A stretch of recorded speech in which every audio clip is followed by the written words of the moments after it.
ফিরে এলাম বিরতির পর।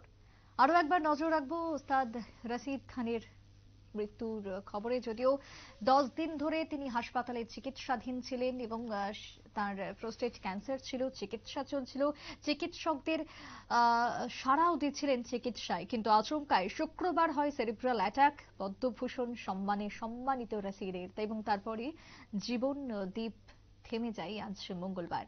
রশিদ খানের প্রয়াণে কার্যত শোক প্রকাশ করেছেন রাজ্যের মেয়র দীপক মজুমদার। সঙ্গীতের অন্যতম যিনি গুরু উচ্চাঙ্গ সঙ্গীতের সেই রশিদ খানের চলে যাওয়াতে গোটা দেশের সঙ্গে রাজ্যেও শোকের আবহ। রাজ্যের সঙ্গীত গ্রামের অন্যতম প্রতিষ্ঠাতা যদি বলি ওস্তাদ রশিদ খান, তিনি প্রয়াত। আগরতলা পুর নিগমের মেয়রের গভীর শোক প্রকাশ। দেশের সঙ্গে রাজ্যেও শোকের আবহ বিরাজমান এবং একই সঙ্গে আমরা কিছুক্ষণ আগেই দেখিয়েছি রাজ্যের সঙ্গীত শিল্পী থেকে শুরু করে রাজ্যের সঙ্গীত গুরুদের একের পর এক শোক প্রকাশ উঠে এসেছে। তারই সঙ্গে এবার মেয়র কি জানাচ্ছেন। রাজ্যের সঙ্গে ত্রিপুরার সঙ্গে সম্পর্ক ছিল একেবারে অন্য মাত্রায়। বহুবার তিনি এসেছিলেন, একাধিকবার তিনি এসেছিলেন। মেয়রের কি বক্তব্য শুনুন। দীপকবাবু, জানতে চাইব যে ভারতীয় শাস্ত্রীয় সঙ্গীত জগতের এক পুরোধা রশিদ খা প্রয়াত হয়েছেন, তো সেই ক্ষেত্রে ত্রিপুরার সাথে তার ছিল দীর্ঘ সুসম্পর্ক এবং তিনি সঙ্গীত গ্রাম ত্রিপুরাতে তৈরি করেছিলেন। আপনাদের সাথে পরিচয় হয়েছে রাজ্যের ক্ষেত্রে।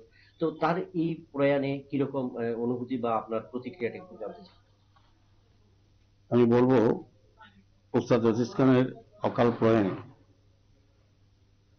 সঙ্গীত জগতের এক ইন্দ্রপতন হয়েছে। আমি গভীর মর্মাহত এবং শোকাহত।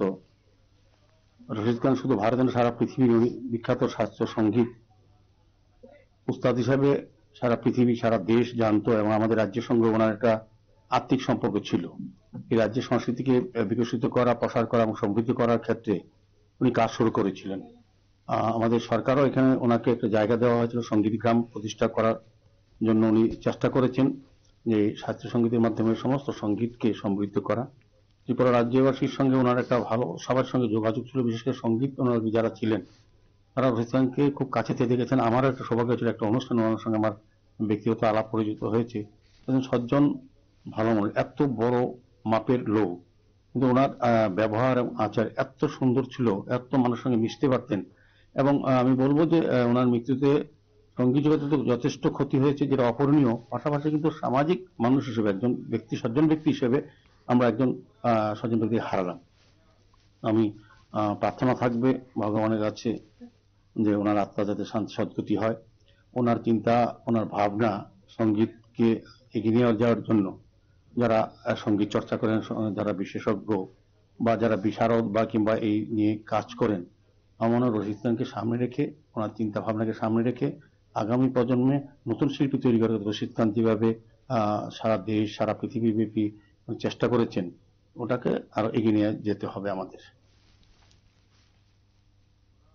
মেয়র দীপক মজুমদারের বক্তব্য আপনারা শুনলেন ওস্তাদ রশিদ খানের চলে যাওয়া জীবনাবসানকে কেন্দ্র করে। তবে তারও আগে আরো একবার জানিয়ে রাখি যে তার যে জীবনে যে পাওয়া ছিল, যে অ্যাওয়ার্ড তিনি পেয়েছিলেন, তার মধ্যে বলতে হয় 2006 সাল তিনি পদ্মশ্রী পেয়েছিলেন, সঙ্গীত নাটক একাডেমি পুরস্কারে ভূষিত হয়েছিলেন তার পাশাপাশি, এবং পরবর্তীতে 2012 সালে বঙ্গভূষণ পুরস্কার পান। 2010 সালে global Indian music academy award পেয়েছিলেন ওস্তাদ রশিদ খান। 2012 সালে মহাসঙ্গীত সম্মান পুরস্কার পেয়েছিলেন। 2013 সালে মির্চি মিউজিক অ্যাওয়ার্ড পেয়েছিলেন। 2022 সালে শিল্পকলার ক্ষেত্রে ভারত সরকার কর্তৃক ভারতের তৃতীয় সর্বোচ্চ বেসামরিক পুরস্কার পদ্মভূষণে ভূষিত হয়েছিলেন রশিদ খান। এবং এই বিখ্যাত শিল্পীর মৃত্যুতে অপূরণীয় ক্ষতি গোটা বিনোদন ইন্ডাস্ট্রি থেকে শুরু করে সঙ্গীত জগতে একেবারে নক্ষত্র পতন, ইন্দ্র পতন। আমরা বারবার যা বলছি, নিউজ ভ্যানগার্ডও শোক প্রকাশ করেছেন এই ওস্তাদ রশিদ খানের চলে যাওয়াকে কেন্দ্র করে। একটা ছোট্ট বিরতির পর ফিরে আসছি, সঙ্গে থাকুন।